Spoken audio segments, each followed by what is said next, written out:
Hello dear readers and subscribers. Welcome to another video where we're going to discuss a specific trend happening in contemporary art right now. In previous videos we have talked about abstract trends such as mark making and the use of gradients, or a trending motif in figurative painting with the curtain. Today we're going to talk about a new aesthetic that has emerged over the past 15 years. And it is strongly, convincingly visible today. A visual language marked by smooth gradients, fresh and contemporary vivid colors, and freedom of line in the drawing of the picture, from stylized figures to naive landscapes.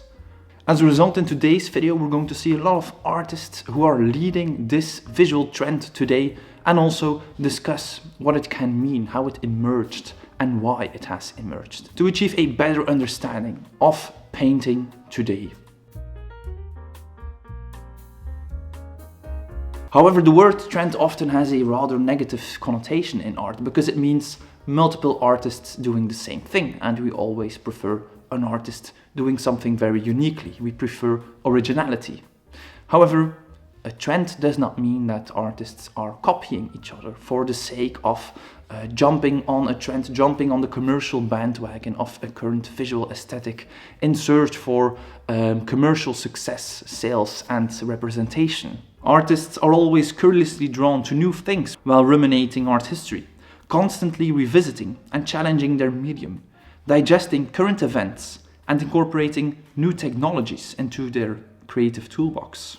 In response to an accumulation of these different elements, numerous artists across the globe, separated from each other, can start to be interested or intrigued by the same thing or be drawn to it. And by doing so, a broader tendency can emerge.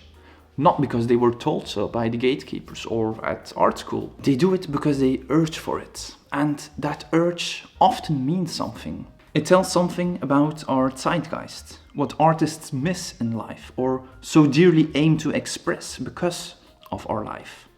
This process of a tendency in the making becomes particularly intriguing when the art-loving audience seems to share those sentiments and desires by affirming their new artistic endeavors through appreciation, collecting, following, and longing for more. This is especially clear with this tendency because if you have a look at the artists, they also most often have a very large online following. So they are very popular among a large audience and not only by an exclusive elite audience. And when artists start to do this qualitative new thing and the audience, the art enthusiasts, pick in on it, the critics, galleries and institutions notice it as well and start to explore it.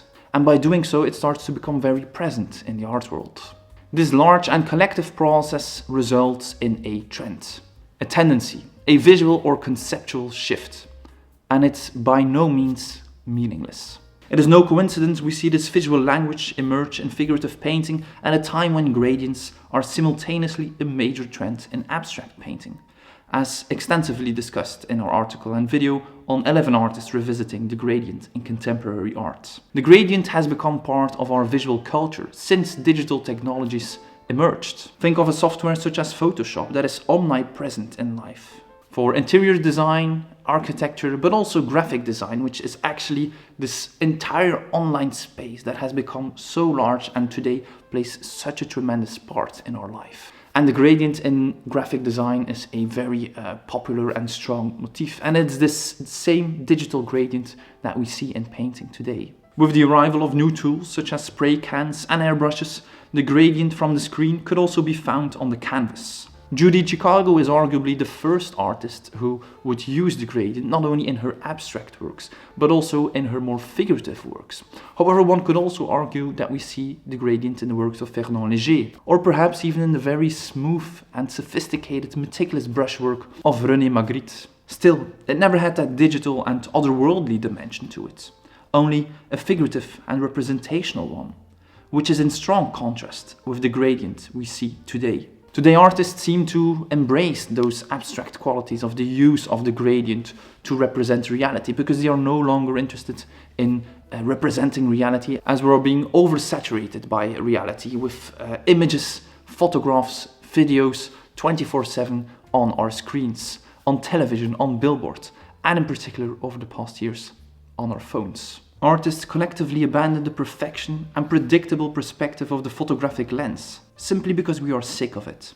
We drown in it. As a result, artists started to abandon the photorealistic and embrace the imaginative. Not because they are not skilled, but because they are looking for something different. From stylized figures, cartoonesque drawings, to naive depictions of the world, exemplifying our longing for a different and simpler world. However, interestingly, this freedom of line does not visualize itself in the very expressive, gestural, wild, Dionysian, and painterly strokes as it did with Neo-Expressionism in the 1980s. Instead, we encounter simple forms, a reduced figurative vocabulary, and calculated compositions.